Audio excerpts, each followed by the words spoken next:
Okay mga kapabs, so another adventure na naman tayo. Nag-night out tayo dito sa Tagaytay. And meron kami nadaanan, na-discover namin na sobrang sarap pagkainan dito sa Taitis Inihaw. Dito lang yan sa Tagaytay. Kakaiba siya actually, ang ganda dito. Pakita ko sa inyo mga pagkain. Game na tayo, kakain na tayo. Alright!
So, since tatlo lang kami, ito lang muna in-order namin, pero mukhang wow.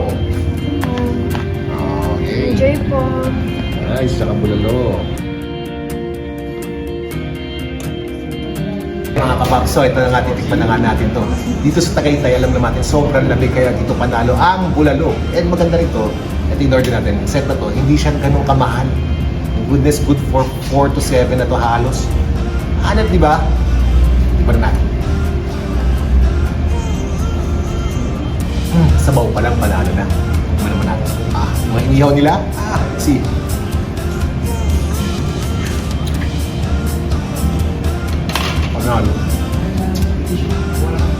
11 out of 10.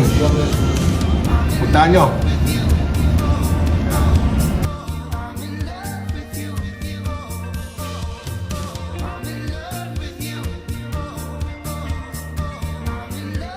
Tapos natin kumain ng napakasarap na fresh na pagkain doon. Ipasal lang tayo dito sa Robinsons sa Tagaytay. Grabe kami. Sobrang foggy ngayon. Grabe ang weather ngayon sa Tagaytay. Sarap.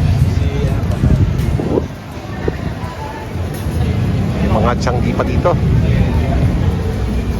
Anyways, yun lang naman. It's a quick night out lang naman tayo. Quick vlog lang tayo sa Tagaytay. There you go. Don't forget to like and subscribe. Ano to? Free ba to? Free? Yes. Free ba to?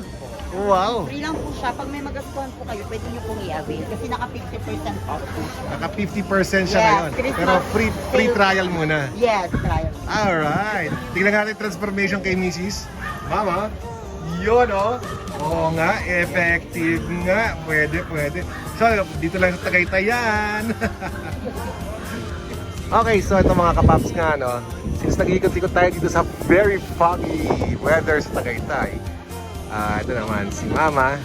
Ayan, sa La Celestia Beauty Couture. Wow, yun na, oh. Diba? Tignan natin ang transformation. Tignan natin yung before and after. Yeah. Anyway, yun lang mga kapaps. So, kasama na sa storya ng buhay natin, yung mga nag-a-adventure tayo ng konti, kasama ang pamilya para masaya, di ba?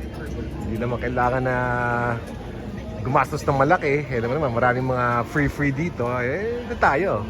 Okay mga kapaps, thank you. Like and subscribe.